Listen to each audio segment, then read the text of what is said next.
Bonjour à tous et toutes, j'espère que vous allez bien et que vous avez pu apprécier l'introduction animée que j'ai réalisée afin de vous montrer en quelques images qui était Simon de Trente et dans quelles circonstances il a été bienheureux, puisque, je le rappelle, Simon de Trente, je n'ai pas trouvé de document officiel comme quoi il était saint, puisqu'il y a une différence entre les saints et les bienheureux. Les saints sont imposés de manière universelle par rapport à leur culte, et vous avez les bienheureux qui, eux, ont une autorisation d'un culte local. Et Simon de Trente, comme son nom l'indique, a un culte local et il est officiellement bienheureux. Et comme vous avez pu le voir, en 1965, tout change. Le Vatican décide de retirer le culte de Simon de Trente. Alors, pour quelle raison? Je vais vous le montrer maintenant et on va commencer par un homme qui a eu un rôle dans le retrait de Simon de Trente et vous verrez qu'il y a plusieurs acteurs dans cette décision de retrait. Alors, déjà, vous pouvez voir à l'écran qu'il s'agit de Monseigneur Alessandro Maria Gottardi, donc qui est né le 30 avril 1912 et qui est décédé le 24 mars 2001.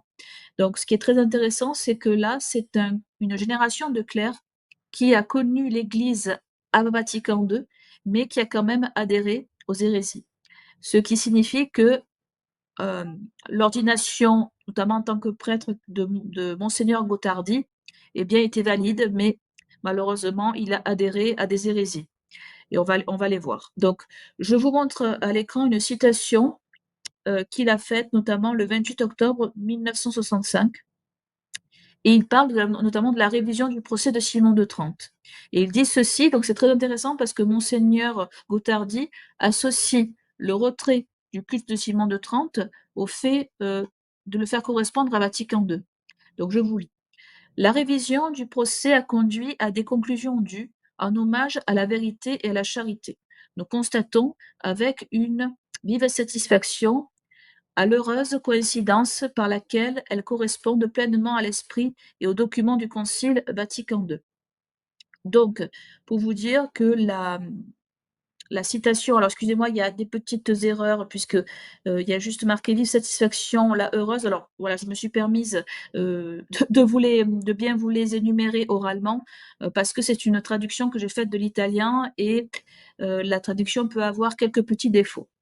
Alors, donc ceci étant dit, on voit que Monseigneur Alessandro Maria Gottardi donc associe ce retrait, cette révision à l'esprit de Vatican II. Et ensuite, je vais vous faire lire une autre citation qu'il a faite au sujet lorsqu'il a rencontré, lors d'une rencontre judéo-chrétienne. Et voici ce qu'il dit. Les Juifs à Trente ne doivent plus se considérer comme étrangers, mais chez eux. À nouveau, plus que jamais, reconnus dans leur dignité imprescriptible de peuple élu.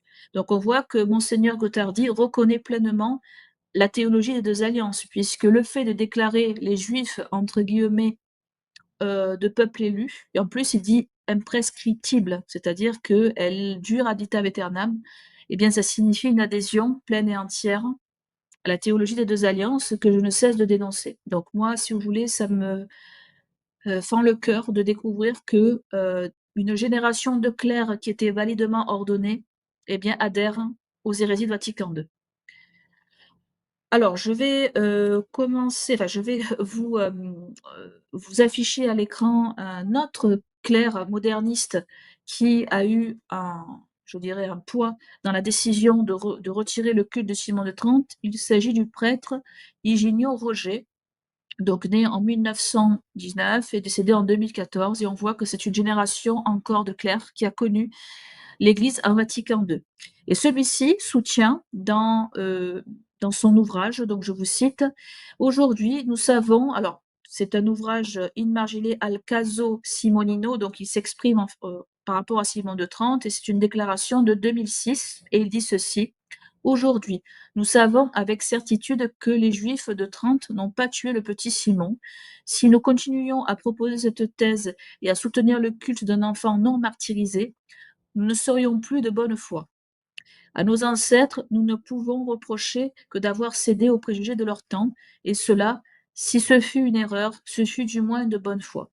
Donc, ce que soutient ce prêtre, eh bien, c'est le fait que Simon de Trente, eh bien, n'a pas été martyrisé, que les Juifs sont innocents, hein, puisque, comme je l'ai montré dans l'introduction, et on va voir que les preuves comme quoi certains talmudistes ont pu, ont pu opérer un meurtre, eh bien, vous verrez que ce n'est pas si absurde que cela et que cela ne vient pas de préjugés antisémites. Donc je continue avec le même prêtre Roger, et voici ce qu'il dit. Nous ne savons pas comment Simon est mort, mais nous savons avec certitude que ce ne sont pas les Juifs qui l'ont tué. Donc très intéressant. Donc là, il réitère justement le fait que donc on ne sait pas comment Simon est mort, puisque officiellement Simon est un martyr. Euh, mais selon ce prêtre, eh bien, on ne sait pas de quoi il est mort, mais en tout cas, ce qui est sûr, c'est qu'il n'a pas été assassiné par des Juifs. Très bien.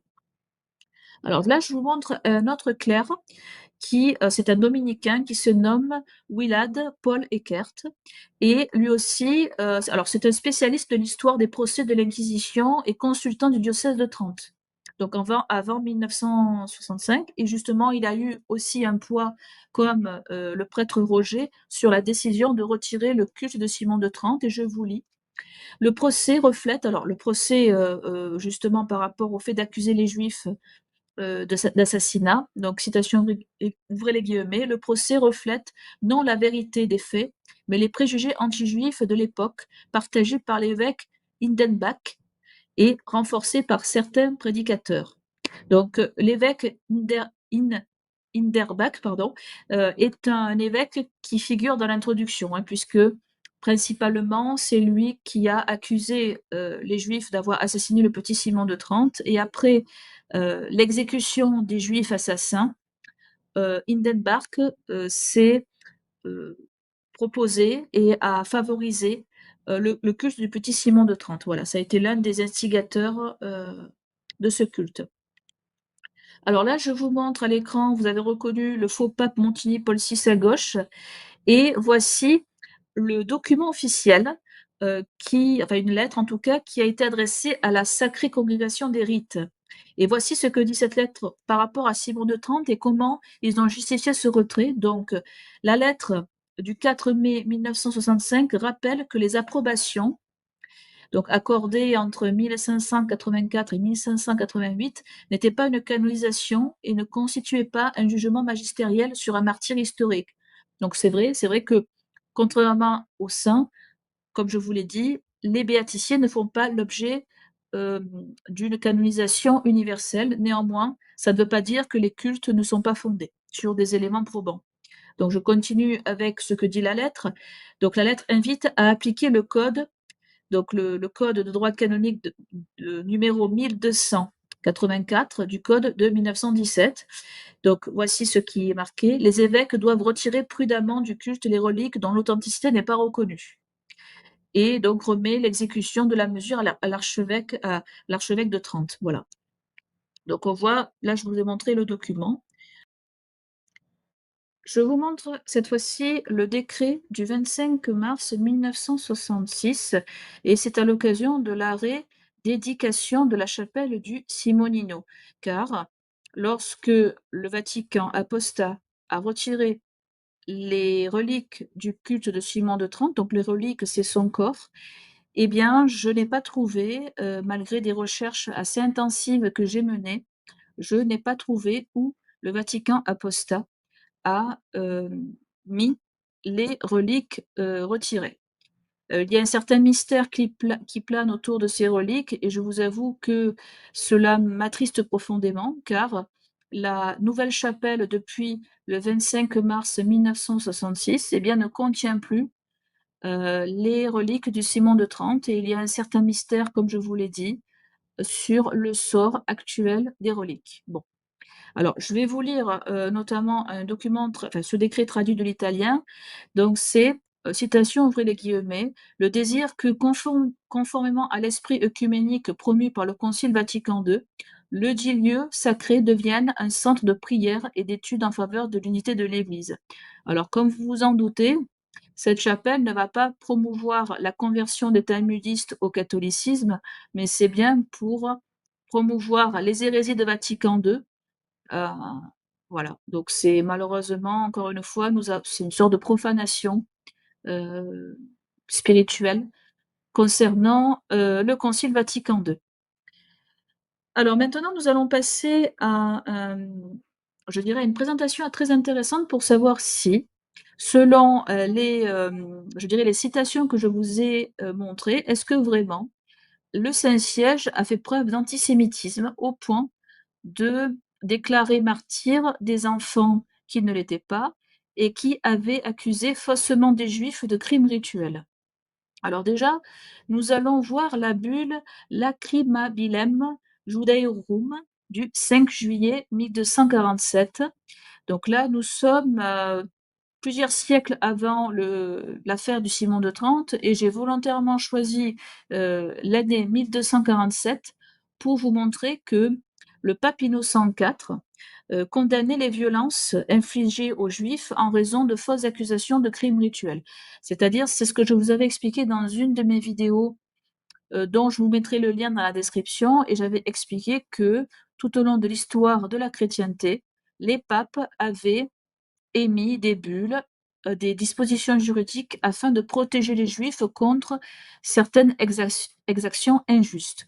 Par contre, il pouvait y avoir, d'autres types de décrets, de bulles qui, autorisaient les expulsions de Juifs. Parce que, comme je vous l'avais, expliqué dans la vidéo dont vous trouverez le lien dans la description, que les, Juifs se rendaient coupables de crimes ou, de délits qui méritaient une condamnation et c'est pour cela que, selon certaines circonstances historiques, eh bien les Juifs ont dû parfois, être exilés. Mais là, nous nous penchons sur cette bulle pour justement protéger les Juifs, de certaines calomnies et notamment je vais vous traduire, un extrait de cette bulle du pape Innocent IV. Donc, citation, ouvrez les guillemets, on forge souvent contre eux ce mensonge, qu'ils répandraient le sang des chrétiens dans leurs rites, mais, comme l'ont rappelé les lettres de notre prédécesseur de bienheureuse mémoire, Innocent III, en vérité, ils ne le font pas, ni leur loi ne l'exige, ni ne le permet. Donc, c'est très intéressant que même Innocent III, qui est le prédécesseur d'Innocent IV, eh bien, on voit que c'est une tradition dans l'Église. Donc vous voyez, ce type de bulle colle très mal et fait voler en éclats, je dirais, que le Saint-Siège a toujours été antisémite. Car si vraiment le siège avait été antisémite, il se serait empressé, eh bien, de déclarer martyrs, des enfants qui ne l'étaient pas pour assouvir, des préjugés antisémites. Donc déjà, ce qu'ont déclaré, les clercs modernistes dont je vous ai montré les citations, déjà il y a un problème par rapport à cela. Ensuite, je vais vous montrer par rapport à ce qu'a dit, ce qui est écrit dans la bulle d'Innocent IV, c'est le fait que dans la loi, il n'y a pas, si vous voulez, une loi qui autoriserait enfin, notamment on va voir l'Ancien Testament que vous voyez à l'écran. Ça va concerner tout ce qui est impureté du sang humain selon l'Ancienne Alliance et le Talmud. Car effectivement, si vous lisez l'Ancien Testament, clairement Dieu interdit l'usage du sang humain. Donc déjà, je vais vous lire le Lévitique 17, 10, 12. Donc citation, ouvrez les guillemets. Si un homme de la maison d'Israël ou des étrangers qui séjournent au milieu d'eux mange du sang, je tournerai ma face contre la personne qui mange le sang. Je la retrancherai du milieu de son peuple, car l'âme de la chair est dans le sang. C'est pourquoi j'ai dit aux enfants d'Israël, aucun de vous ne mangera du sang, et l'étranger qui séjourne au milieu de vous n'en mangera point. Alors vous avez aussi dans le Deutéronome, seulement garde-toi de manger le sang, car le sang c'est l'âme, et tu ne mangeras pas l'âme avec la chair. Tu ne la mangeras pas. Tu le répandras sur la terre comme de l'eau. Et ce qui est intéressant, c'est que le Talmud reprend aussi cette interdiction du sang. Donc, citation, ouvrez les guillemets, c'est le Talmud Kéritot 21b. Celui qui boit du sang humain provenant d'une blessure, par exemple, est exempt des peines de la Torah, mais il est néanmoins interdit de le faire. Donc, c'est vrai que ce que dit Innocent IV n'est pas totalement inexact, effectivement. Il y a une base, dans, l'écriture de l'Ancien Testament et même dans certaines dispositions talmudiques, eh bien, de ne pas utiliser de sang humain. Et c'est vrai que dans le cas de Simon de Trente qui, a été martyr par rapport à une accusation de crime rituel, car dans la je dirais, la géographie officielle de Simon de Trente, les Juifs qui ont assassiné Simon de Trente, en fait, ont percé sa chair afin de recueillir le sang pour l'utiliser dans la Pâque juive. C'est clairement, le but et la motivation des talmudistes pour l'assassinat de Simon de Trente, et c'est vrai qu'en utilisant ces exemples, on peut dire que, ce n'est pas, dans une tradition juive et talmudique de commettre des crimes rituels. Alors certes, si ce n'est pas dans la tradition de commettre, des crimes rituels, par contre, je vais vous montrer, donc là je passe à l'historien Bernard Lazare, qui a reconnu qu'il existait, dans son livre de l'antisémitisme, son histoire et ses causes, qu'il existait ce qu'on appelle des juifs magiciens. Car vous me voyez venir, si les juifs ont assassiné, le petit Simon de Trente, c'est qu'ils ne sont pas passés par l'application stricte des lois de l'Ancien Testament, mais ils sont passés par la magie, par des procédés occultes.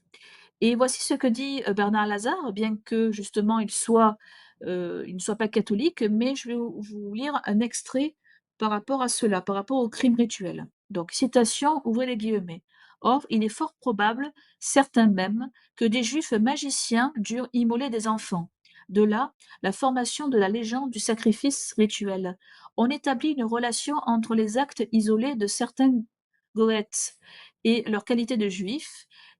On déclara que la religion juive, qui approuvait la mise en croix du Christ, recommandait en outre de répandre le sang chrétien, et on chercha obstinément des textes talmudiques et kabbalistiques qui puissent justifier de telles assertions.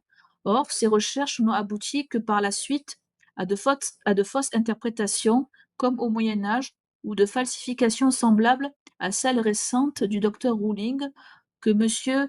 Delitz a démenti. Le préjugé général du meurtre rituel n'en reste pas moins sans fondement. On ne peut attribuer les meurtres d'enfants. Je parle des meurtres démontrés, et ils sont fort rares, qu'à la vengeance ou aux préoccupations de magiciens, préoccupations qui ne sont pas plus spécialement juives que chrétiennes. Alors, ce que dit Bernard Lazare est très intéressant, c'est que il soutient quand même que certains juifs magiciens ont pu immoler des enfants. Donc pour lui, ce qui est intéressant, c'est que ce n'est pas du pur fantasme que cela a pu arriver. Et justement, si cela a pu arriver, nous allons explorer maintenant, heu, des raisons de pourquoi les juifs de Trente ont pu assassiner le petit Simon de Trente. Alors comme vous pouvez le voir, je vous montre une image assez révélatrice qui illustre, eh bien, un certain ésotérisme lié à la Kabbale juive. Car, si les Juifs ont fait ce qu'ils ont fait, c'est qu'une porte s'est entrouverte, et le but de cette vidéo, c'est d'explorer pourquoi ces Juifs-là ont, ouvert cette porte pour aller jusqu'à, l'innommable. Donc déjà, ce qu'a dit Bernard Lazare, c'est certes pas totalement faux, mais s'il n'y a pas vraiment des formules kabbalistiques, qui, autorisent au fait que, au fait que le juif puisse utiliser du sang chrétien. En revanche, dans le Talmud, même s'il interdit, comme je vous l'ai dit, l'usage du sang humain, il y a certaines choses intéressantes. Comme vous pouvez le voir à l'écran, je vous ai affiché la bulle, Turbato Cordé, du pape Clément IV, et c'est une lettre, qui, a été adressée aux évêques et aux princes chrétiens, et cette lettre traite principalement de la persécution des convertis au christianisme, donc c'est des juifs qui se sont convertis au christianisme, voilà, mais cette lettre contient aussi des dispositions contre la possession de livres considérés comme hostiles à la foi chrétienne dans le Talmud. Et voici un extrait que je vous cite, donc citation, ouvrez les guillemets: «Lorsque l'esprit est troublé, turbato cordé, par les blasphèmes que les Juifs vomissent contre le nom du Christ, il convient que ceux qui se sont soustraits à leur perfidie soient soutenus par le secours de l'Église. Nous ordonnons que soient saisis et brûlés les livres qu'ils appellent Talmud et dans lesquels se trouvent d'horribles blasphèmes contre Dieu et contre notre Sauveur Jésus-Christ. Alors, que ce soit bien clair, je ne veux pas accuser tous les talmudistes d'avoir succombé à une certaine haine antichrétienne parce que c'est le cas. Le Talmud contient bien des blasphèmes et un rejet très spécifique de cette foi chrétienne. Et cela a pu arriver que des juifs, en fait, se sont pris à des personnes par rapport à cette haine antichrétienne. Et je pense que ça a été le cas avec l'affaire de Simon de Trente. Donc, vous voyez déjà, il y a un germe qui fait que les Juifs étaient particulièrement hostiles à la religion chrétienne. Et par cette hostilité qui, qui a été consignée dans le Talmud, eh bien, cela a pu amener certaines personnes à des actes hostiles. Voilà. Mais bien entendu, je n'accuse pas tous les talmudistes, tous les juifs, d'avoir perpétré des crimes, attention. C'est spécifique encore une fois au cas de Simon de Trente. Alors je continue avec la la porte qui a permis à ce que ces juifs en arrivent jusqu'au crime. Donc là, je vais vous, préciser un point sur la Kabbale, puisque qui dit cabale dit magie et je vais, vous citer un exemple de, Gershom Scholem qui est un rabbin et ça c'est la première citation provient de Wikipédia et voici ce que, ce rabbin disait par rapport à l'étude de la Kabbale. Donc, citation, ouvrez les guillemets. Selon Gershom Scholem, de nombreux enseignements de la Kabbale pratique sont antérieurs et indépendants de la Kabbale théorique, qui est habituellement associée à ce terme. D'un point de vue historique, une grande partie du contenu de la Kabbale pratique précède celui de la Kabbale spéculative et n'en dépend pas. En réalité, ce qui en vint à être considéré comme la Kabbale pratique constituait une agglomération de toutes les pratiques magiques qui se développèrent dans le judaïsme depuis l'époque talmudique jusqu'au Moyen Âge. La doctrine des séphirotes ne joua presque jamais un rôle décisif dans ces pratiques. Alors, pourquoi je vous ai affiché cette citation? Pour essentiellement pour vous prouver que il y a bien de la magie dans la Kabbale et c'est, officiellement dit par Gershom Scholem et ensuite, je vais vous montrer à quel point les talmudistes, donc ceux qui ont rejeté notre Seigneur Jésus-Christ et l'Église, à quel point la la religion, juive ne se base pas que sur le Talmud parce que c'est un tout. Parce que si vraiment il y a certes des interdictions d'utiliser le sang humain, dans, certaines prescriptions talmudiques, en revanche, il y a aussi l'étude de la Kabbale. Et voici ce que dit notamment le rabbi Eliaou de Vilna, donc qui est considéré comme étant le Gaon de Vilna, donc 1720 à 1797, c'est année de naissance, année de décès.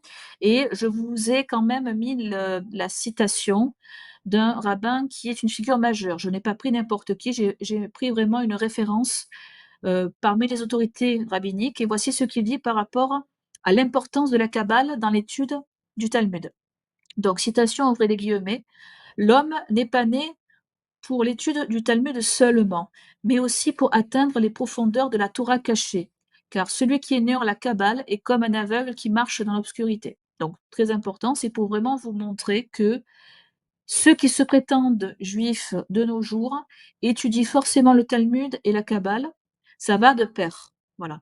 Et donc comme la Kabbale contient des usages magiques et qui dit magie dit forcément pratique occulte liée à des choses bien sûr qui sont contraires aux commandements de Dieu, que nous ordonne notamment la Sainte Église catholique, et bien vous voyez à quel point entre la haine, du christianisme plus la pratique, kabbalistique, voilà, je doute que certains et certaines d'entre vous connaissent déjà, ces notions, mais je les rappelle car effectivement, ça a été, heu, malheureusement une des causes de pourquoi les Juifs ont assassiné le petit Simon de Trente. Donc en fait, on voit, si vous voulez, les germes qui ont conduit à ce désastre. Donc je vais continuer avec, le la protection des Juifs, que procurait et que procure notamment, le Saint-Siège depuis, les tout débuts de la chrétienté. Donc, je vais vous montrer les actions du pape Sixte IV. Alors, très intéressant, c'est le pape qui est contemporain de l'affaire de Simon de Trente. Et on voit que la lettre que je vous ai montrée d'Innocent IV sur la protection des Juifs contre les crimes rituels infondés, j'insiste bien parce que tous les Juifs n'ont pas été coupables de crimes rituels, loin de là, voilà. Mais voici que Sixte IV rappelle justement eh bien, cette protection. Donc là, je vous mets des dates importantes. Je vous mets le 3 août 1475. Donc, il y a une lettre qui a été rédigée par Sixte IV et qui ordonne à l'évêque Hindenburg, donc c'est le fameux évêque qui enfin, qui a œuvré pour répandre le culte de Simon de Trente. Alors, au départ, il a ordonné à cet évêque de suspendre la procédure et il charge le légat Battista de Giudici d'enquêter conjointement. Alors, ce légat sera entravé, l'affaire est ensuite portée à Rome. Donc, effectivement, en fait, il y a eu des conflits entre l'évêque et le légat sur le fait de reconnaître ou pas que le procès des Juifs est valide ou non, puisque c'était pour éviter des fausses accusations et des rumeurs infondées. Ensuite, le 20 juin 1478, il y a la bulle Facit Nos Pietas, qui reconnaît que l'enquête à Trente a été menée rite et recte facto, c'est-à-dire légalement selon les procédures de l'époque. Donc, dans le sens où il n'y a pas eu de vice de procédure.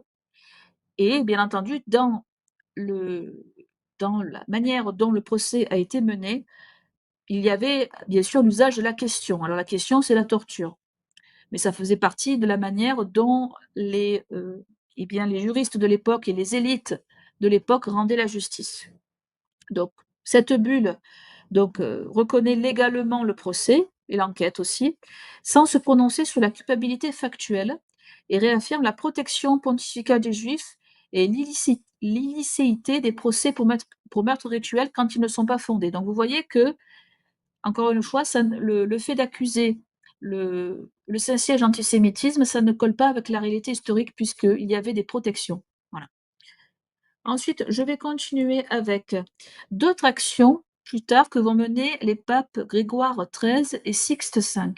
Alors, justement, après plusieurs vérifications opérées par le Saint-Siège, Grégoire XIII, donc de 1572 à 1585, celui-ci a officialisé le martyrologe donc de 1583 à 1584, et ce martyrologe a fait rentrer le petit Simon de Trente avec la notice du 24 mars, et voici ce qu'on pouvait lire. Alors, la formule est en latin, mais je vous l'ai traduite en français. La passion tridentine du saint enfant Simon, brutalement assassiné par les Juifs, qui brilla plus tard par de nombreux miracles. Et très intéressant, c'est ce martyrologe a été rendu obligatoire. Donc l'Église a engagé quand même l'autorité papale afin de proclamer, même localement, le culte de Simon de Trente. Donc ce n'est pas rien. Ça signifie que ce martyrologe a reçu l'autorisation officielle du Saint-Siège et de l'autorité du pape. Donc ça signifie que le Saint-Siège a aussi reconnu parallèlement que Simon de Trente a bel et bien été assassiné par les Juifs. Donc c'est un aveu de la culpabilité des Juifs dans cette affaire. Et par rapport au martyrologe, je vais vous montrer aussi un peu plus de détails, à savoir que ce martyrologe est paru suite à la réforme du pape Grégoire XIII, et c'est notamment après le Concile de Trente, parce qu'il fallait harmoniser les textes liturgiques, et Grégoire XIII a revu le martyrologe. Et donc, le fait que Simon de Trente y figure, eh bien, c'est une assertion qui donne au petit Simon une reconnaissance liturgique universelle. Et donc, tous les diocèses utilisant le martyrologe romain pouvaient lire son nom à cette date. Voilà. Donc ça, je tenais à le montrer pour dire à quel point le Saint-Siège a vraiment, par son autorité, a vraiment reconnu ce culte, même s'il n'a été que béatifié. Donc, je vais continuer avec Sixte V. Donc Sixte V, lui, il a confirmé en plus ce qu'a fait Grégoire XIII, à savoir il a par rapport au culte de Simon de Trente, il a publié ce qu'on appelle une confirmatio cultus. Donc ça signifiait qu'il autorise la messe et les offices propres en l'honneur de Simon de Trente dans le diocèse. Donc c'est une reconnaissance d'un culte local public, ce que je vous ai dit, équivalent dans la pratique à une béatification locale. Donc encore une fois, on a le successeur de Grégoire XIII qui le certifie. Voilà. Ensuite, je vais vous montrer, donc d'autres papes par la suite. Donc nous avons Benoît XIV, donc 1744-1758, donc date de naissance et de décès. Et voici ce qu'il dit dans la bulle Beatus Andreas. Donc cette bulle traite des enfants martyrs attribués aux Juifs. Et donc, dans la réception de ce texte, on voit que le culte de Simon de Trente, Simonino, a été approuvé. Et donc, il le réaffirme, Benoît XIV, le pape, le réaffirme comme étant un cas admis parmi toutes les accusations de martyrs attribuées à des crimes des Juifs.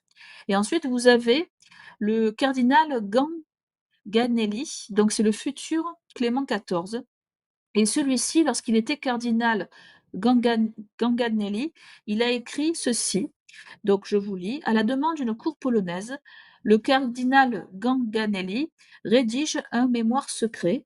Il y passe en revue les principales affaires de "meurtre rituel" entre guillemets, et par déférence envers les décisions pontificales antérieures, donc notamment Sixte V, etc., laisse comme admises seulement 30 et tout en soulignant que cela ne déshonore pas le peuple juif dans son ensemble. Oui, car Clément XIV justement a été prudent dans le fait de ne pas accuser et de ne pas généraliser le meurtre rituel à tous les juifs. Voilà. Donc là, c'est rappelé en plus au XVIIIe siècle.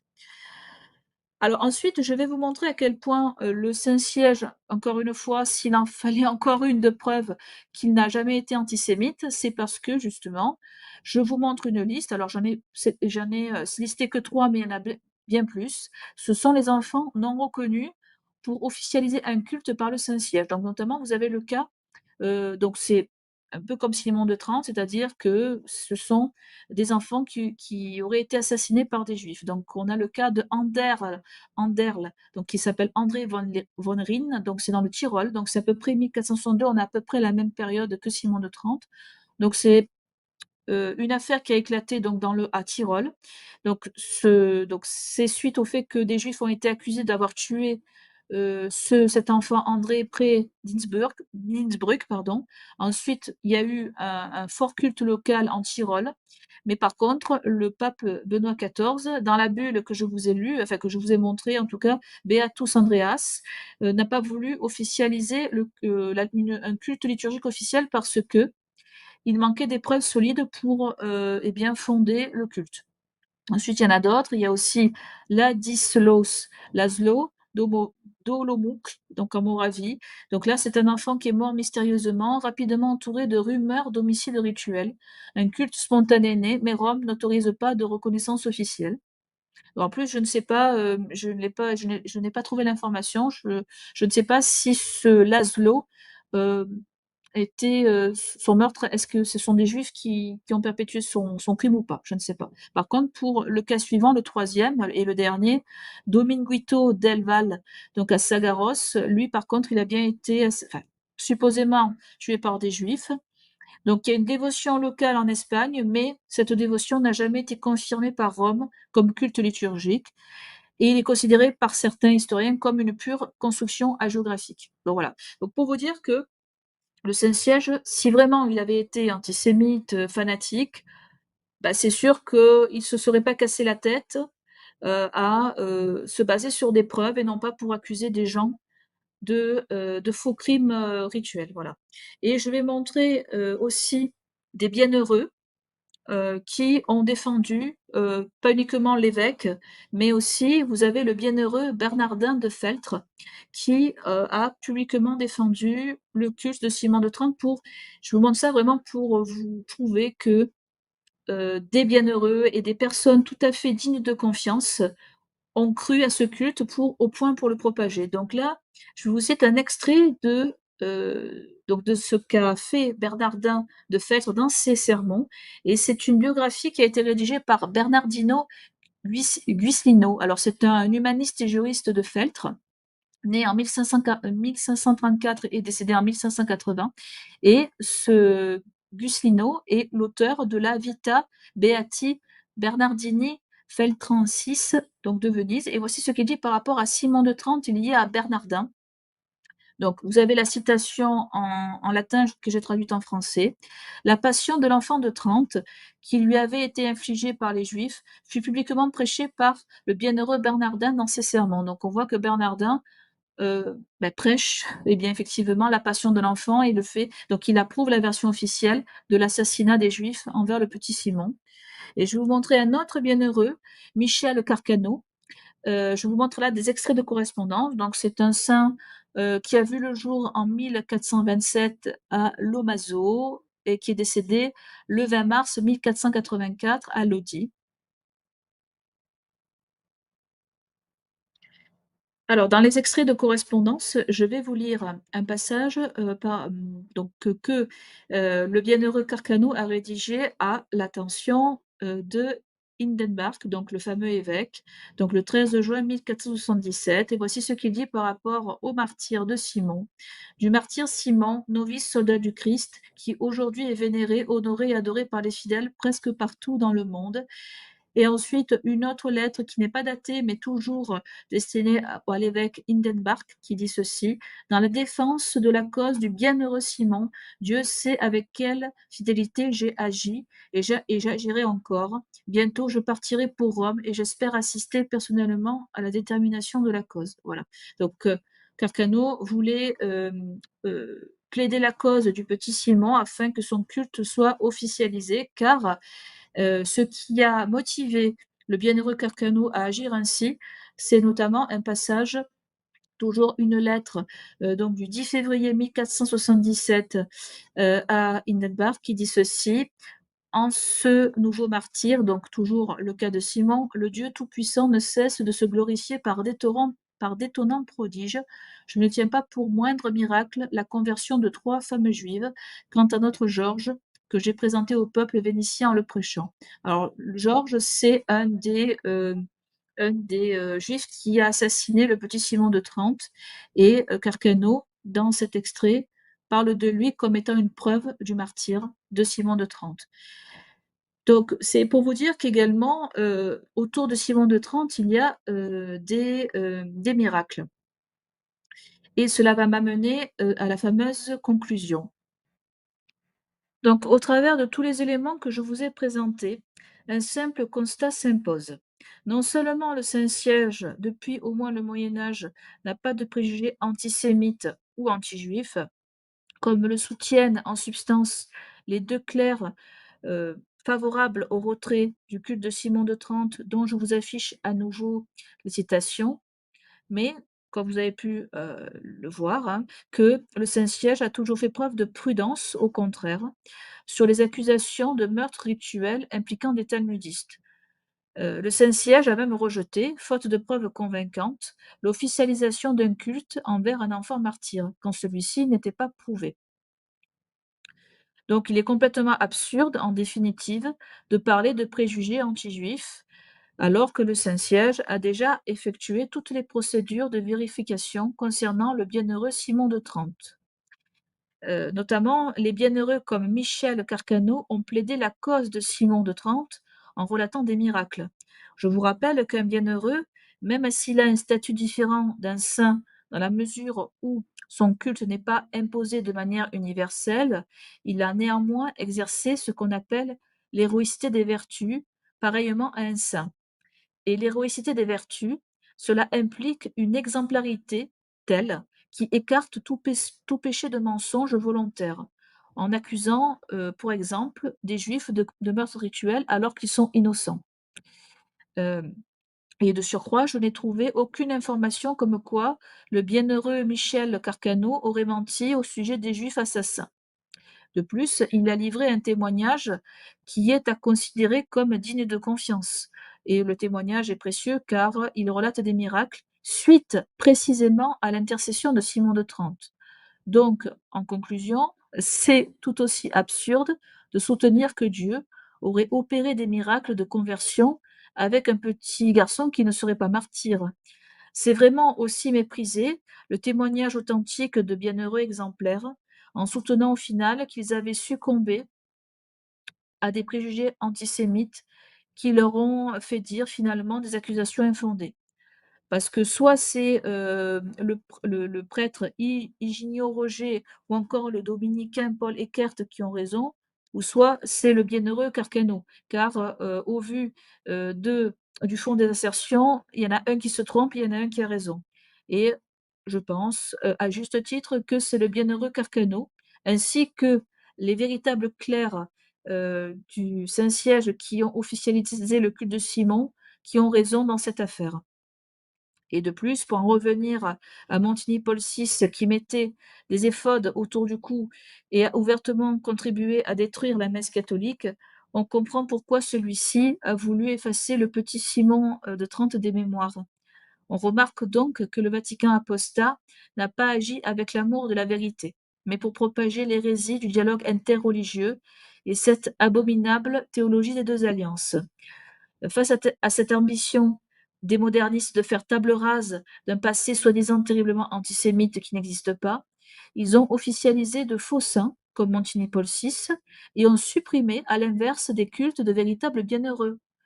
Donc cela vous donne vraiment toute l'ampleur de la fraude de ce Vatican apostat qui ne peut plus, qui ne veut plus, et qui ne peut plus et qui ne veut plus assumer les enfants martyrs, morts comme Simon de Trente sous la haine et l'acte barbare des talmudistes de Trente, il y a plus de 550 ans.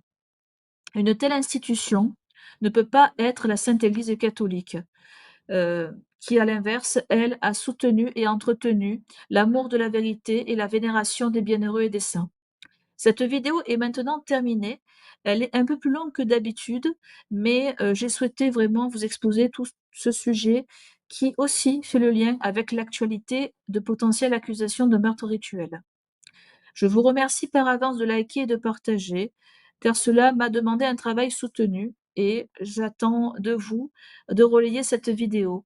Soyez bénis, au revoir.